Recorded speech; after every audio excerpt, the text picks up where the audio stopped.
This week on the Baseline Podcast, Josh and I are breaking down the first two rounds of the NCAA tournament. We're talking about how busted our brackets are. And then we're talking about the mock draft 2.0. Yes, it is here. We're breaking down everything from the picks that have changed, the picks that have stayed the same, and what we might see in the next iteration of our mock draft. All that and so much more coming up on the Baseline Podcast. Hey everyone, welcome back to another episode of the Baseline Podcast. I'm Ben. That's Josh, and we are back. And Josh, it is truly the madness of March. And I never thought I would say that I could get worse at brackets in March Madness, but I think I've hit that level. Josh, how was the first weekend for you watching these games? Was it entertaining enough, or did it just annoy you? I think the first round was entertaining. I think when you look at the Sweet 16, and we'll talk about this, it seems like most of the high seeds, or it's mostly high seeds that Which we most picked against because no one ever does that. Because no right. one Well, ever. also high seeds don't usually make it. This is only the fifth time that all ones and twos have made it. And then you see a Yeah. good amount of threes, fours, and fives in there as well. And then you got your like lone 11 NC State, I think, in here still. But Yeah. uh yeah, dude. First off, the SEC, the Security and Exchange Commission, now has the rights to that uh, acronym right there because the Southeastern Conference doesn't exist, didn't show up at all this weekend.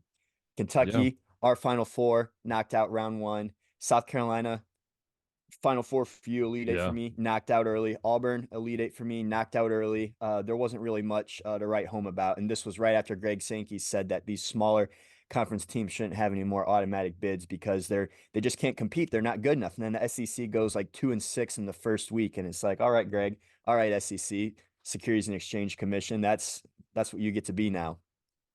Yeah, it definitely was interesting because those comments, I think for someone like us who we watch enough of these games and we see like I think what makes March Madness amazing is these small teams. Like I would disagree with what he said totally because I said if you just had a bunch of big teams in there, honestly, Josh, do you think people would be watching as much? I don't know if they would. I'll be honest with you. I don't know if you put all the power conferences in there, but let's be honest, there are some teams in outside of the Power Five that are better than teams in the Power Five, right? Like it's just a reality. That's And how the basketball scene works. It's yes, definitely not like football. You can't compare these whatsoever. You got a team like Gonzaga that's consistently there. They make Sweet 16s. We say they're overrated because they eventually just don't have the talent to stack up against like the ultimate best of the best. But you just don't have like that Gonzaga in college football where it's like this G5 team that just consistently is loading up, pulling five-star recruits, putting guys in the league. It's just you don't have that. And in college basketball, you see that pretty often. yeah, and it's definitely like it's tough for us bracket pickers, right? Because like you said, it's the first time. It's only the fifth time I think you said that the ones and twos have made it. Like I think most people nowadays never pick ones and twos to make it that far. It's just one of those It things just that you doesn't don't happen. There's do. always You someone just that don't loses. do. Yeah. We talked about Purdue choking. Like Purdue's done nothing but dominate. According to most people, Zach Edey's just tall. Can I clarify something? The dude is good at basketball. I don't care if he's 7'4" or not. I mean, the dude is an absolute tank. I mean, he's just phenomenal. But then you look at UConn. UConn's basically looked like an NBA team. I mean, they are that good, and we proved it right. Through what we've talked about. But like you said, there are just teams that should have won. Like South Carolina for me, I thought that team is prepped and primed for a great run, and they just kind of pooped it. And I love what the Craning Company, they talk about the SEC, obviously a lot, and it just seems like a lot of SEC fans, specifically Auburn fans, and some of these other teams, like they're just so fed up with this, like just kind of where is the talent level? Does that make sense? If what I'm saying? Yeah. It means more down in the Southeastern Conference, right? That's what they all say. And we gave them plenty of flowers, We and did. all they did the first day was just make me look foolish. Meanwhile, you got Iowa apologies too. You already talked about Purdue. Iowa apologies to Arizona. Yeah. Iowa apologies, I think, to let me pull up my bracket real quick. I'm not going to announce all I the mean, terrible I picks I that mean I made I apologize to again. Iowa State because Iowa State is is like not a bad team at all. No And apology needed from me. and my wife actually Let's has them see. winning it all. Even though that on her bracket she said Iowa, which I think that will offend many Iowa State fans, but it's fine. But like my wife, her Final Four is all intact except she had Wisconsin in the Final Four. Hmm, So that's a tough one. I mean, she is way better than me picking, but don't tell anyone I said that. Yeah. I mean, it kind of goes without saying, but apologies to Yale. I made fun of them for being a bunch of white nerds that are going to have We no both made chance fun of them, yes. whatsoever against this, what would be Final Four team in Auburn had they not been in UConn's region. But here they are. Apologies to Michigan State.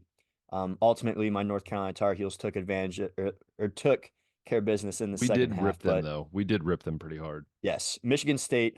I don't care that they lost to North Carolina. They beat Mississippi State pretty handedly. I think they showed that regular season just a lot of things didn't go their way, Yeah. and the talent was always there, but ultimately underachieved at the end of the day too. I did get Grand Canyon right. I did get Grand Canyon right, and I want to point that out. That might be the only That good thing I've was done. that was the 112 I think that I did not have winning. I had the other three that I picked to And win I games had there. I had Dayton going the Elite Eight. That didn't happen. Yeah. Uh, let's see. I think I owe one more apology. I'm trying to find it. Uh, Gonzaga, I guess. Yeah, that goes Yeah, along that with for me too. Yeah, like I clump Gonzaga in there with Virginia, Arizona, and Purdue as like the traditional choke artists. And here we are. Gonzaga takes care of McNeese, wins by 21 there, and then they go to Kansas and they win that one pretty handily too. They yeah. pull away late, and Can we talk about the fact that Kansas and Kentucky like is are we at a point with these two teams that we can say that they need to reevaluate their basketball program? I was actually talking to my barber about this today. At least with Kentucky, you think about the way that recruiting has always been and the guys that they've had. They've had teams One with and done, yeah. well, not even just the one and done, but those one and done guys have been guys like Bam Adebayo, De'Aaron Fox, Malik Monk, Michael Kidd Booker. Gilchrist, and Anthony Davis. You've had Devin Booker come through. You've had John Wall, DeMarcus Cousins, Eric Bledsoe.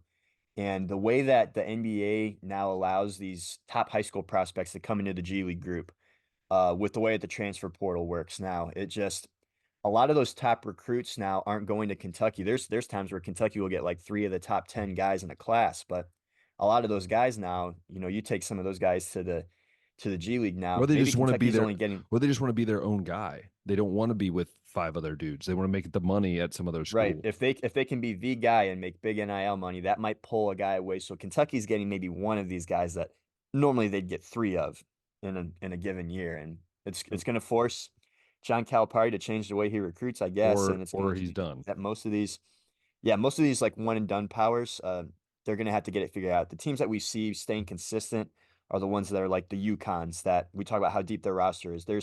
I don't know if UConn has a single top 10 pick on their team right now. Maybe they do. I don't know what the projections really look like, but to be able to hold that much talent, that much experience year over year, even North Carolina with Baycott and RJ Davis, like two guys that probably should have taken off to the NBA 2 years ago, but they're still here. Like these are the teams that are ultimately succeeding in the college basketball game today are the ones that can hold guys for 3 or 4 years now. Yeah, and I think, on top of that, I was even thinking about like just looking at a lot of these teams, even in Kansas, like, we view Kansas as, yeah, they have a few one and dones, but they develop, right? But even They Kansas, always got like a senior, yeah. but even Kansas in the last couple of years, it's not the same Kansas. And look, what I think you're seeing now is that maybe teams that were never the powerhouse, but they were right there at the echelon, are finally starting to figure out how do we develop, recruit pretty well, but develop. And you know, I, I think about even like, how we were both really tough on Houston even. And Houston's proven this time around, like, hey, they have grit. They have what it takes to win some games. Oh man, that Um, game with Texas A&M oh, it was was probably the awesome. the game of the first two rounds. Yeah.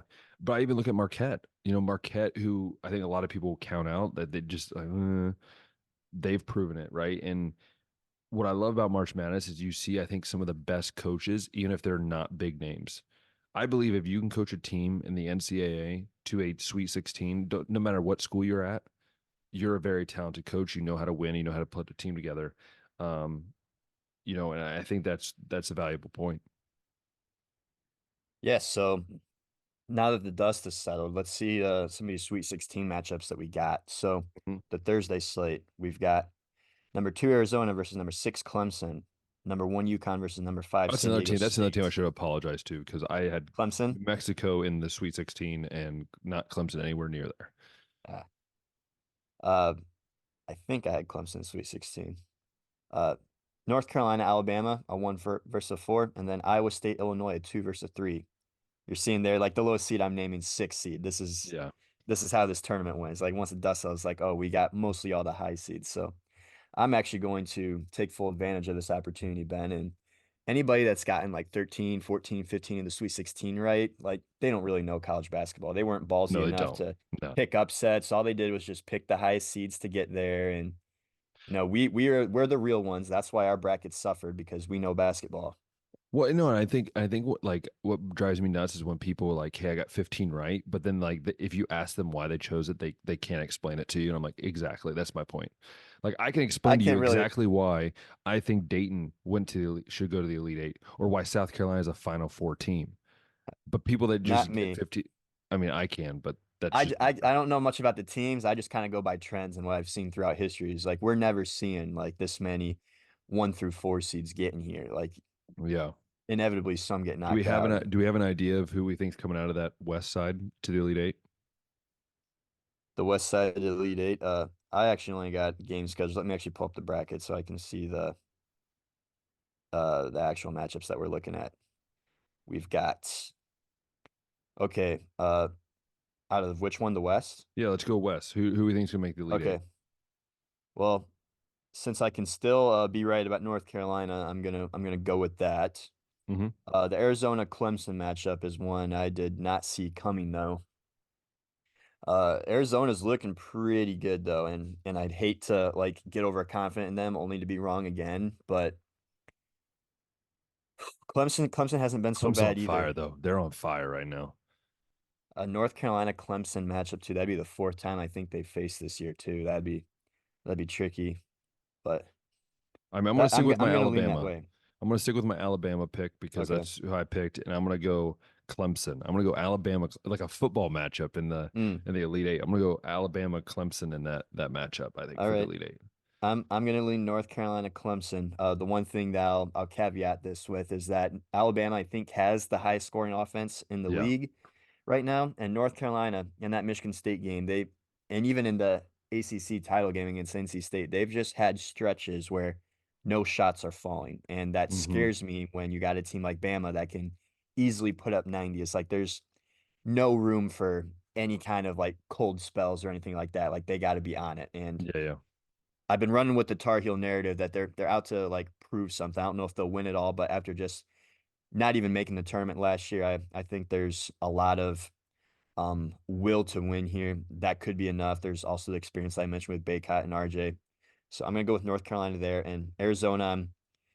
I've already apologized, but I just can't hop on the bandwagon just yet. Give me a North Carolina Clemson lead matchup there in the there we West. go. What about the Midwest? The Midwest. So we've got Purdue Gonzaga, 1 versus 5, and Creighton, Tennessee, 2-3. Tennessee, I'm going to stick with. That was one of my national championship I've picks. no Although picks here. Creighton's been solid. The Purdue Gonzaga one, that's going to screw with me because, like I've been talking about, these are two teams that traditionally just don't do well in Yeah, March, or at least this is about as far as they get, maybe typically. But should be a fun matchup, nevertheless. I would lean towards Purdue right now. yeah. I don't know if you have any reasons or anything that No, stands out I to you as far as matchups go. look. I mean, for both these games, like both my picks are done in this bracket, part of the bracket. So for me, I'm going to take. I'm really feeling. There's something about Creighton, man. I've been watching them play, and I don't know about this team. They're very fluid, if that makes sense. Like they're a very fluid team. They're coached well. So I think I'm going to take Creighton in this matchup, and I think you're going to see Purdue. I'm with you, but like I feel like Gonzaga chokes more than Purdue. I shouldn't say that because Purdue lost to a 16 seed, but Mm. What I'm saying is that this Purdue's different. Like this Purdue is not letting teams creep up on them. And I think Zach Edey is out to make a statement. Like, I am an NBA player. I am a guy that's going to succeed. So I'm going to pick Purdue. It's going to be Purdue Creighton in that Elite Eight. Yeah, Creighton. Kind of wish I would have had him going a little farther. Tennessee's looked okay up to this point, but Creighton, although it's been a 14-11, they've been doing what they're supposed to do, winning by 17, winning by 16. I would have liked to have seen Tennessee do a little bit better against Texas Yeah. instead of just winning by 4, but still sticking with Tennessee. That was the original pick. I still feel good about the team ceiling as a whole, but yeah, I'm gonna go with a Tennessee and a Purdue matchup there. I think that'll be a lot of fun. What about the South? The South region. So the South, I had JMU and Kentucky coming out of Yeah. this I one, had and Houston, obviously that's Kentucky. not going to Yeah. happen. But Houston Duke, the 1 for 4, it's what most people would have expected given the seeds. Yeah. Both of these teams are playing really good basketball too. Houston, the way that they just played A&M, you know, you can say what you want about A&M. They were only an 8 or 9, but Houston had to overcome a lot of adversity in that game. There was guys fouling out, other guys in foul trouble. I think they had an injury, and they still managed to hold on and come out of that with a win. Uh, they showed that they can battle, basically, is what I'm getting at. If that's the one of the worst version, I mean, the ultimate worst version of Houston was that Iowa State conference championship game a Yeah. couple last week.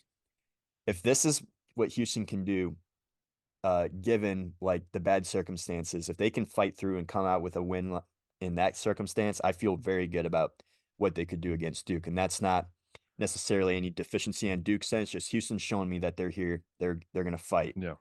So give me Houston. Out of NC State Marquette, it's I gave NC State one win this tournament. I didn't think that They have that the momentum, magic man. would be continuing, but here they are. Marquette has I guess had their up and down moments this season. It's uh it's tough to say for sure, but Mark since I didn't have like any of these teams in here, I'm really leaning Marquette. It just kind of seems like the way the tournament's gone, there's not going to be any room for any of the lower seeds anytime soon. Most of these top seeds, as we said, have been taking care of business. So You, you it's know, you know, I'm I I'm leaning Marquette, but maybe you can convince me to flip. yeah, I'm sticking with Houston. I think Houston makes the Elite Eight. I just think they're a better team than Duke right now. And then I had Kentucky, obviously, but if I look at the NC State Marquette matchup, Marquette scares me a little bit just because I feel like they're more inconsistent than any other 2 seed or 1 seed left in the tournament. Yeah, the Uh, most wild card team. yes. And I think NC State, what have we always said? If you win in tournaments, your conference tournament, then you go to the NCAA tournament, you start winning, that momentum picks up and that momentum drives it. And for me, I think NC State's going to have just enough juice to get through this game and make it to the Elite Eight, and that's one heck of a feat, and I think they can do it. It is. If they didn't go to overtime with 14 Oakland, I'd be feeling a little bit better about that. But Marquette just seems, although it's a wild card, like the way the tournament's gone so far, I guess. But could go either way. Wouldn't shock me. And then finally the East, and I think it's pretty easy for us in this one. But Yeah, we got UConn versus San Diego State. We got Iowa State versus Illinois. I'm sticking with my Illinois and UConn. By the way, I'm going to say it now. I'm going to stick with them. Okay. No need to Well, change it. I'm gonna stick with my UConn Iowa State as well. But that's gonna be a fun matchup. I wish that we could have gotten a UConn Auburn matchup. I think it would have been fun, but San Diego State, they made the Final Four last year, and they're here in the Sweet 16 again. So obviously a lot of true talent over there on that roster. It's not going to be an easy win for UConn, but they just continue to win by double digits, and there's just so much talent on that roster. I don't think it's going to be an issue. But Illinois Iowa State, that's going to be a fun one as well. But still sticking with Iowa State, I feel good about the momentum they've come into the tournament with, and they've been putting up some pretty good scores.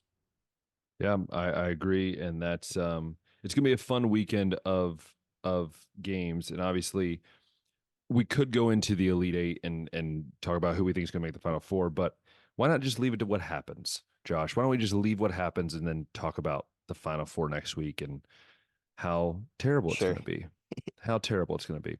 I mean, if you really want to know, I feel like a UConn over Iowa I State, a yes, I North feel Carolina over a Clemson, you I know, I feel like it's UConn, Alabama on my side, on that left side, and then I mhm. think it's going to be Houston, and I'm going to go Purdue. I'm going to go Houston, Purdue, UConn, Alabama, and I'll go then Houston, Tennessee on my yeah, side. Stick with the original picks, but yeah, there's a lot of room here, a lot of high seeds, so you never know.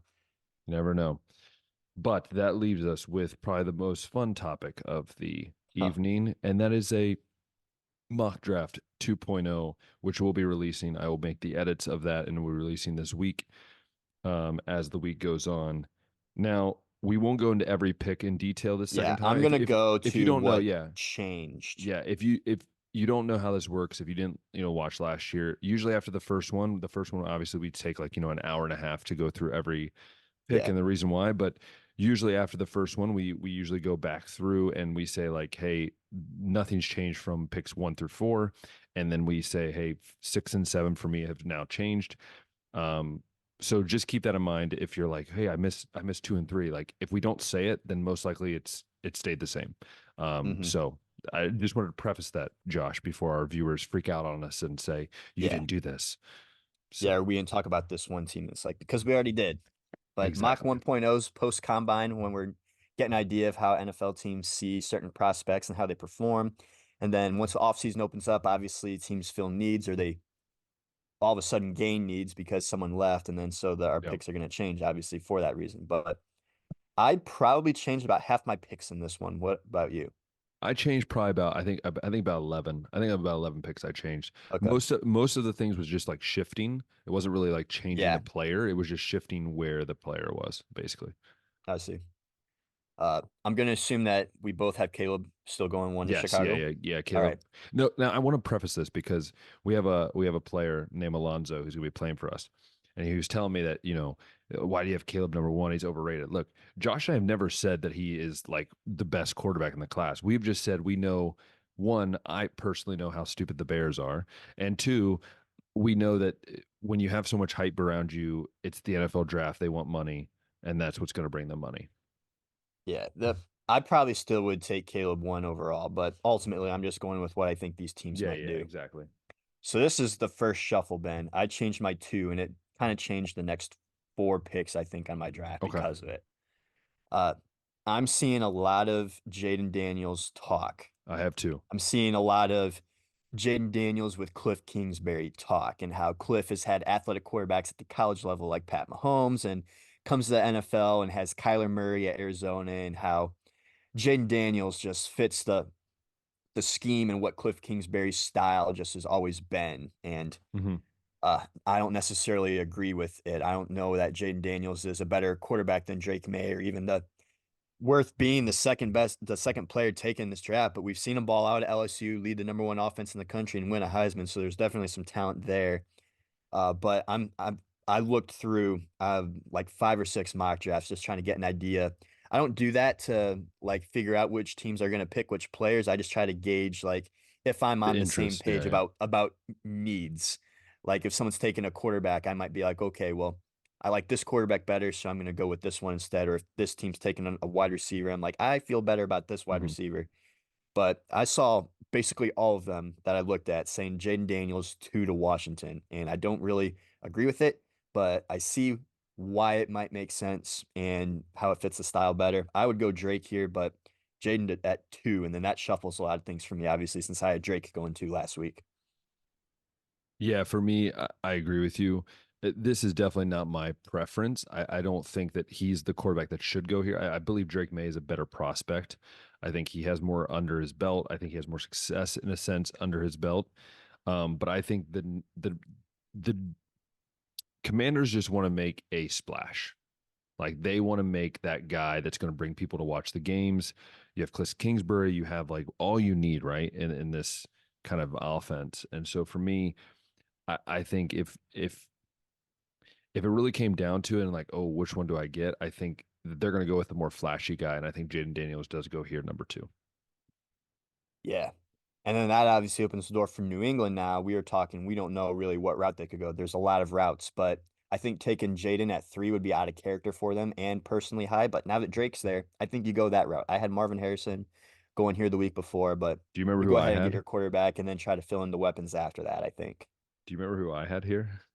You had Brock Bowers. Yeah, I did. Yeah. Is that still the case? Yeah. I told you I had to throw one in there every time. No, I actually I do believe because I didn't know what they were going to do at quarterback. Remember when we Yeah, they recorded they it, traded we Mac. didn't They know what whiffed was on all going the other on. Yeah, we options. didn't know what was happening. But I do believe they're going to get quarterback. I agree with you. If Jaden Daniels is there, they're going to go a different direction, or they're trading out of that pick. I don't see them. Jaden Daniels is not a Patriot quarterback. I'm just trying to be honest, people. I'm not trying to say anything. I'm just he's just not. And I think Drake May fits what I think they want to rebuild on something. So why not rebuild on a quarterback that you can really use in a multiple facet kind of offense? And I think Drake May is that perfect fit. I'm seeing JJ McCarthy talk here too, just because of the Tom Brady and Michigan like connection kind of thing. And I'm just like, I don't see it, man. I really will be shocked if JJ goes top 10, heck, even first round would be Yeah. crazy. But that obviously opens the door now for Arizona, who I had taken a wide receiver before. Marvin Harrison's here, so obviously you go with the best wide receiver now. Yeah. Mine stays the same. I had Marvin Harrison here. Um, for me, that's just it's an easy pick for me. Like, again, I'm not going to go into detail. It's just obvious. Marvin Harrison. Yeah. Even though I do believe he's Uh, the best guy in the draft. I'm just saying that. yeah. I'm really trying to figure out what the Chargers are doing. I Dude, had Chop it's Robinson here, and I think I was way higher on him than most people. I got him going a little later, but after you trade Keenan Allen, you cut Mike Williams. It, I don't think that you're going with Palmer and Quentin Johnston as your starting wide receivers, although a Jim Harbaugh style offense fits, running schemes a lot better. But I think that I would lean like you got to go get a weapon here, even though you yeah. you just took one in the first round last year. There's a need there now, a pretty big one, and I'm also seeing a lot more people like Malik Neighbors better than Rome Odunze. Not me, I like Rome, but I got Malik Neighbors here going instead of 9 to Chicago, 5 here to the Chargers. Yeah, I have Malik Neighbors going here. I thought this might be where Brock Bowers would go. Um, it was tempting. It was tempting because originally I had Dallas Turner, but again, I think it's Mm. just too high for a rusher this year. I don't think the edge rushers are going to go this high. And I think they do want a receiver, I guess. I don't know. It's Jim Dude, Harbaugh. I have no idea what they're doing. And for me, I had Malik Neighbors going at 6, because I do believe the Giants will get a receiver. Um, but I think that if he's sitting there, I think the Chargers won't pass on Malik Neighbors and what he can give you as a receiver. I do kind of like Brock to the Chargers because while it is a weapon, it's also like Jim Harbaugh loved using tight ends at Michigan, so it's also like something that would maybe fit his Yeah. scheme, kind of like what they used Colston Loveland for. But we'll save that maybe in my back pocket and think about it a little bit more. The next two picks aren't changing for me. This is the Giants and the Titans. I got them taking Joe Alt and J.C. Latham still, the two best tackles in the draft, in my opinion, and both are filling a pretty big need here because the Giants, Daniel Jones got sacked, it seemed like 256 times last year, and it looks like they're going to stick with him. So I'd hope that they're going to protect that man. And then with Tennessee, they really are making a lot of moves this offseason, a lot of interesting moves. You go out and get a couple weapons for your quarterback Will Levis, and you lose Derrick Henry, but you still fill in some of the gaps just around, and it looks like they're trying to really like revamp the offense. And I think getting uh, J.C. Latham here would really be a nice piece. Yeah, yeah. For me, 6, it's going to change. I had neighbors going there, but I think this is where Adunze goes. I think Adunze again. I think him and neighbors can be swapped 2 and 3. I think they're both about pretty even across the board. Some people will disagree with me, but I really do. This is another spot that I think maybe Brock Bowers would go. He's kind of that dual threat kind of receiver, tight end type guy.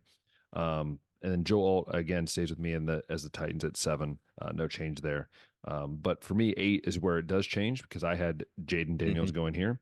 For me, Right. this is where Dallas Turner goes. I believe I think that's what you had your first time. And I think Dallas Right. Turner is the best edge rusher in the draft right now. And I think he gives a great opportunity for the Falcons to build the defense after they build the offense in this offseason. Yeah, I had Dallas here too.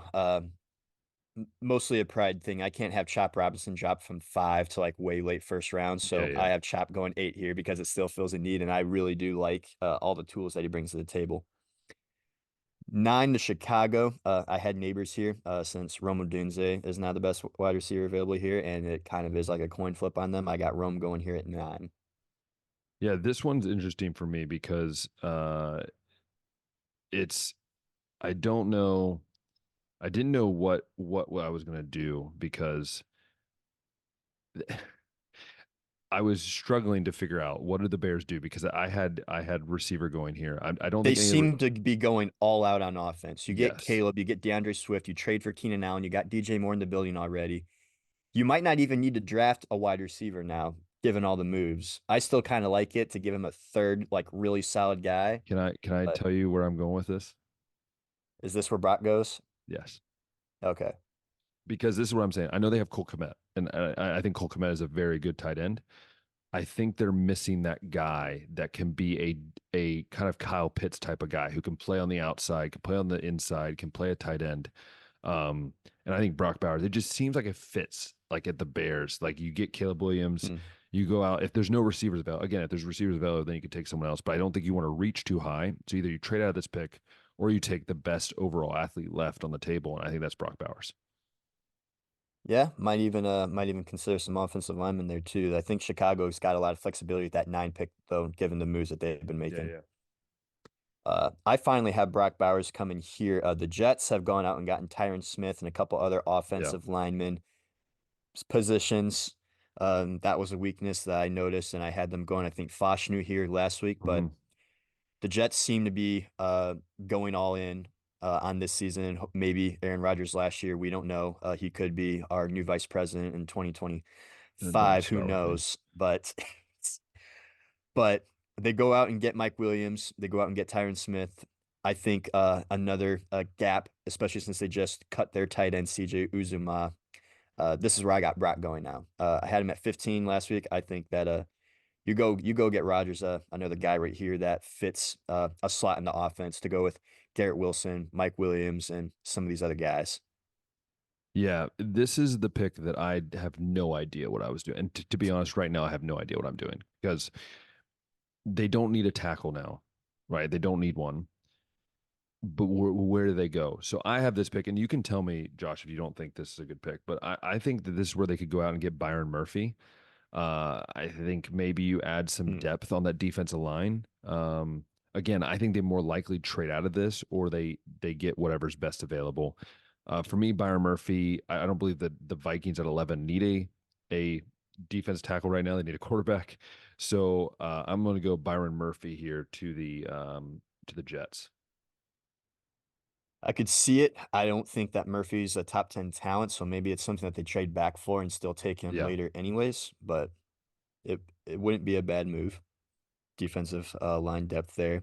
Minnesota, you don't think they're taking a quarterback. Who do you think they're going to take? No, I said I do think they're going to take a quarterback. Oh, they are going to take Yeah, yeah, quarterback. yeah. My Going bad. to take a Okay. quarterback. Well, Jaden, Drake, and Caleb are off the board. So Yes. You know what's sad is that I feel like we're both going to go against what we want to do, which is to put JJ McCarthy in the first round at some point. are you putting JJ here or are you going Michael Penix? I'm gonna go Michael Penix. I can't put it just sucks because I think Michael Penix fits best in Denver, but I have to put the best quarterback I think that's available after these three guys, and I think that's Michael Penix. And I'm gonna put Penix at actually I was very tempted to put Bo Nix, but I don't think he's better than Penix. So I'm gonna go Penix Hmm. here at 11. I could not convince myself on a quarterback for Minnesota this early. Although now with Kirk gone, it is a need. It could be Penix, could be Nix, could be JJ. I don't really like either of them there. So I'm still sticking with Minnesota, filling in the pass rush need and getting Dallas Turner here. But Mach 3.0 probably could have a quarterback. Maybe I'll hear some more things or feel better about one. But Dallas Turner here at Minnesota 11, still filling in the edge. And then Latu, Latu, who I had going 11 here. Now that he's slipping, I have Denver taking him to fill in a need for them on the defensive side as well. 12, I still will have a quarterback being taken by the Broncos. I think that um, they still need one, right? They didn't sign anybody. No, they didn't sign anybody. I'm not. They have not. No, No, that's right. So for me, this is where I think, oh gosh, I'm gonna get hate in the comments for this. Oh, I'm gonna get hate from a lot of people that listen to this show. I'm gonna put Bo Nix here. Like I just, dude, I I'm going to can't. contribute to the hate. I look okay. This is the thing. I don't think JJ McCarthy is better than Bo Nix. I don't. I just I Mm. this is from me watching tape. Like I think JJ McCarthy, yeah, he's a winner. Yeah, but like we've seen so much of Bo Nix. Josh, tell me how much you've seen of JJ McCarthy. That goes he's a top 15 pick.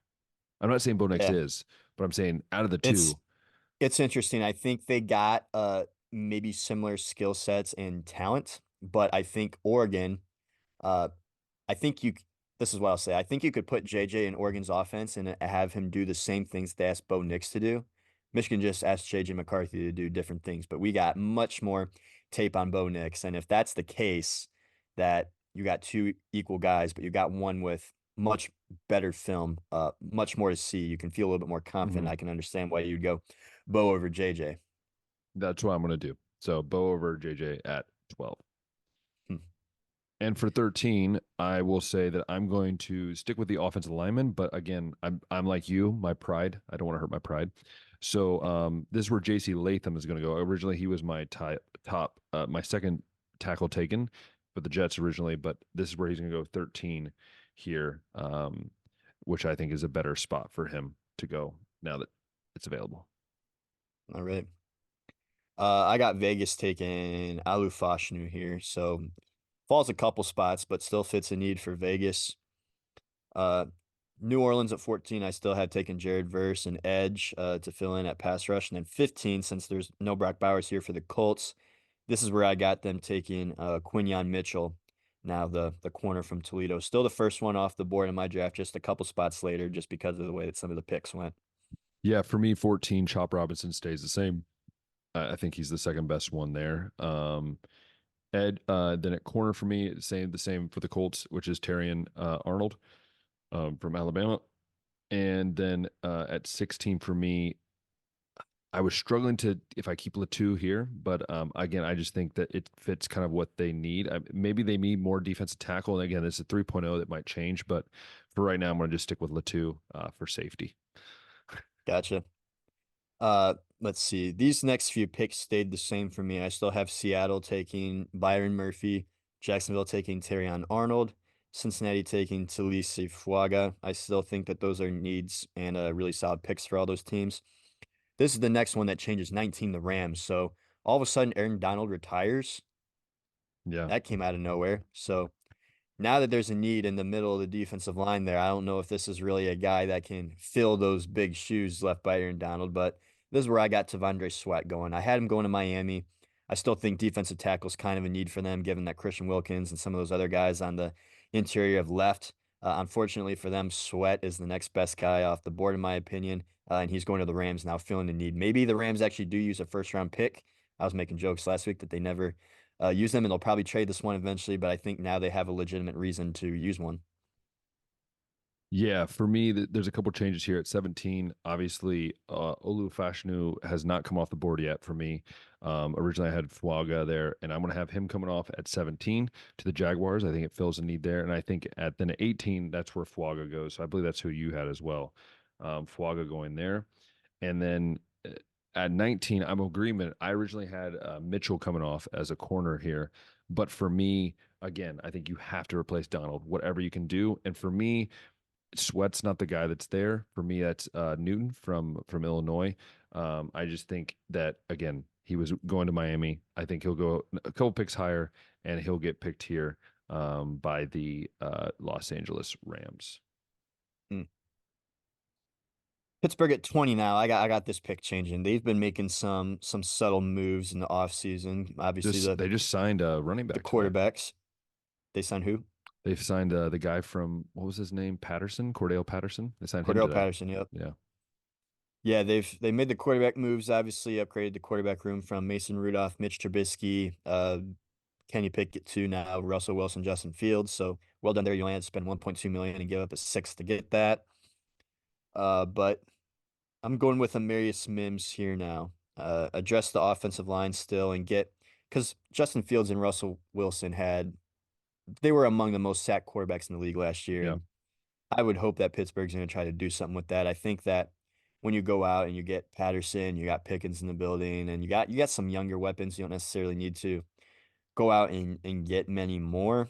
Uh, really just get some guys protection. Russell Wilson's operated uh, with what great protection, like average receiver play. He's operated with big receivers and average offensive line play. He could probably succeed in any system if he's going to. That depends on which version of Russell Wilson we're going to get, I guess. But offensive line just looks like the move right here. And since Mims is available now, since the Rams aren't taking him, that's what I got going here instead of corner. Yeah, I think the same thing. I was tempted to do Mitchell because I still have Mitchell on the board. But I think I agree with you actually. Amarius Mims for me also makes sense. He's the best tackle I have on my board. And I think they can survive without taking a corner first round. I think they can survive. They can get him, a second round guy or whatever. But I think they need help on that offensive line. I think this is the perfect spot for him, right there. Miami's up now for me. And since Devondre Sweat's gone, I think Johnny Newton's your next best bet from Illinois Yeah. over here. What about you? Uh, for me, it's kind of the same thing, but since Sweat for me is still on the board, Sweat's going to be that guy for me. I think they do need a defense tackle. Again, I had Newton originally. I think Sweat is the third best defense tackle on my board, and I think that's where he goes right here, to the Dolphins. All right. Philly's still sticking with Jackson Powers Yes, Johnson. That just still seems like a slam dunk to exactly. replace your center, Jason Kelsey. Houston now, since Newton's off the board, I got them addressing the offensive line, getting CJ some more protection with Tyler Guyton, tackle from Oklahoma, I believe. And then Dallas now, since Guyton's off the board, is going to take another tackle, Troy Fautanu from Washington. Yeah, for me, this one's weird for me. Been trying to figure out what to do with these couple picks, but I think I'm going to stick with my original where I said that Brian Thomas Jr. was going to go to the Houston Texans. I think they need that extra weapon, so I'm going to keep with that pick the same. At 24, I think Tyler Guyton will go to the Cowboys. They lost Smith to the Jets, right? Yep, So I think this is a great big fit need here. now. And then Green Bay. Green Bay is interesting because for me, I originally had Graham Barton. Now, Me too. I struggle with this because they need a tackle now. I believe they need a corner, correct? Because they lost a corner, right? Did they lose corner or safety? Yeah, I think safety, somewhere in the Yeah, secondary. yeah. I actually think this is where Mitchell goes for me. I think he slipped so far. I think you look at the guard or corner, right? And I think maybe you take the chance and maybe you can move him around. So I'm going to go Mitchell here at 25. Mm. I think that'd be a All right. steal for them, by the way. My next couple picks are staying the same. I'm sticking with Graham Barton at Green Bay. Although now that Cooper DeJean's available in my mock, I might flirt with the idea of putting him there. Brian Thomas Jr. staying with Tampa Bay. I like the idea of getting another weapon for Baker Mayfield over there since they're keeping him. I do have DeJean now going at 27 to Arizona. Just seems like another kind of best available player option kind of situation here, and I think you go ahead and get Marvin Harrison at 4 now, and then you go out and get a solid corner, addressing the skill positions out wide. Really good draft for Arizona, I'd say. Yeah, originally here I had Bo Nix going to Tampa Bay. That was before we knew Baker was re-signing, so not going with the quarterback here. I'm actually going Mhm. to go with Xavier Worthy here. I know it might be a little high. Most people probably think it's a little high, but I think he's that speed weapon, man. You get Baker, that Mhm. guy to cap off the defense. I think Xavier Worthy is a perfect fit there. Um, at 26, at 27, I'm actually agree with you. Cooper DeJean, like this just fits like a Cardinal team. Like, Patrick Peterson back in the day was a guy who could punt return, could cover, could be a kick They've had returner. Adrian Wilson, they've had Tyron Exactly. Matthew over there. Yeah, Yeah. think they So I had think, Antrell Roll. They have good secondary guys yeah. over there. So I think that's He could going be to the be the next guy one. that goes there and does well. And then Buffalo stays the same for me. Kool-Aid McKinstry, I just think it makes sense. They need some help badly now on the Yeah. defensive side of the ball. I think it makes sense there. Um, 29 for me, nothing really has changed with that one. I don't think. Let me my notes. No, yeah, 29. I still have Brandon Fisk because the man just was a man among boys in the combine, and I just think that's not going to change. So that for me through 29, that's what I got.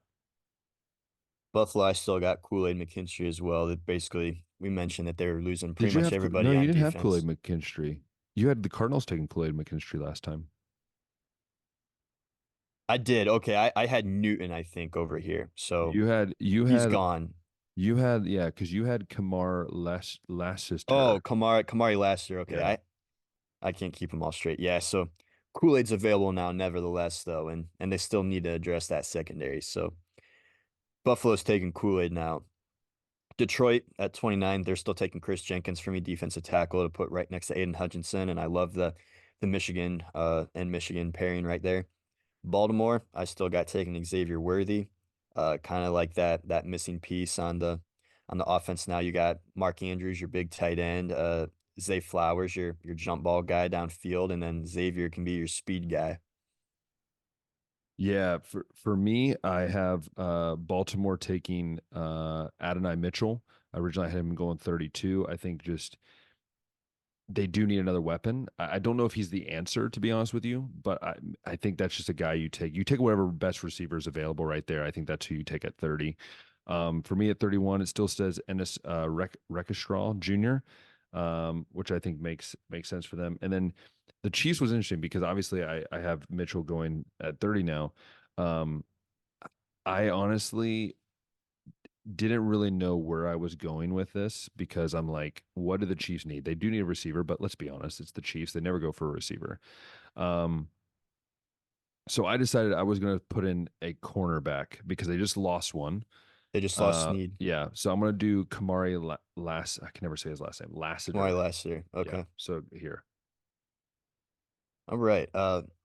San Francisco 31. I had Michael Penix here, not because they were going to take him. I Yeah. figured someone would trade into that spot to get him, and I just didn't know who it was. I'm changing that now, San Francisco, and not going with Lassiter, but I'm seeing a lot more interest and hype around Nate Wiggins out of Clemson. So Yeah. that's now my pick here for San Francisco. And then Kansas City, I still got A.D. Mitchell here, so that's where I'm going to go with that one still.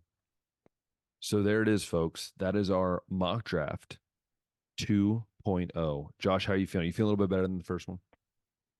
Well, we just know more now, so you always can do better when you Yeah. got more information. That doesn't mean it's going to be right. Let's just first Right. clarify that. Let's clarify that. Yeah. But no, I think yeah, it'll be interesting to see how it plays out. Again, we'll do I think one more. I think we usually do three, I right? think the I think we'll draft do three. starts the 25th or the 26th. So So I think yeah, we'll do we'll get one a more three probably. point. Yeah. We'll get a One 3.0. one more, and then we'll obviously recap usually every first round pick, or at least the top 15. Usually we recap after the draft. We'll go through that and discuss what was good and what was bad. Again, we anything else you want to add there, Josh, for today? Any news that you want to share other than that Otani can't trust any of his friends? Well, can we even trust anything that Otani's friends are saying? Because the story's changed, I think, every time someone else has Yeah. talked.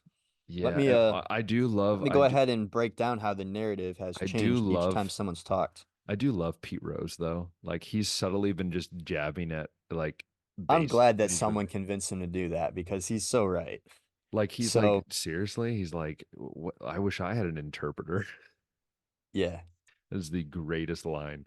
And the thing is like let's be honest, if he doesn't get suspended, Pete Rose needs to be in the Hall of Fame ASAP. Like if he does not get suspended, he needs to be in the Hall of Fame ASAP. Pete Rose does. He just If it does. comes out. And right now, I don't know that Otani did it. I think The Otani was trying to argument help his friend, if anything. that would be on brand. People are saying that he definitely didn't do this because why would you gamble 4.5 million when you have 700 million? And people forget Michael Jordan was the richest guy in the NBA and he still loved to gamble too. So if it's in your DNA, you're going to do it regardless. But I still don't really see it as his personality, but could be totally wrong. But this is how the story's changed been each time. The wire transfers were initially in Shohei Ohtani's name. Ipe, his translator, told ESPN that Shohei paid off sports betting debt for him. He was going through an underground bookie in California where sports betting's not legal yet, so it's all, done under the Which is table funny or that that's the state that it's not legal. It's just really right. funny to me. Everything else that that shouldn't be legal is though. But Ipe is making these bets himself, not on baseball, just other sports. Supposedly. Shohei, and then Shohei, instead of giving him money to pay the bookie back, directly pays the bookie, is what Ipe said. And then Otani's PR team came out and told ESPN basically the same story right there. But then Otani's PR people changed the stories on the same day later in the day and said that Ipe had been lying the whole time. And then Otani says that he's not doing a press conference. He's not going to be answering any questions. And then at the press conference says that it was all Ipe. He stole money from him, made these bets, and then was taking money to like pay back his debt. And now they're not friends anymore. And it's just okay, which is it? Why do we have like so many flip-flops and something just seems fishy about it? I just have 2 points.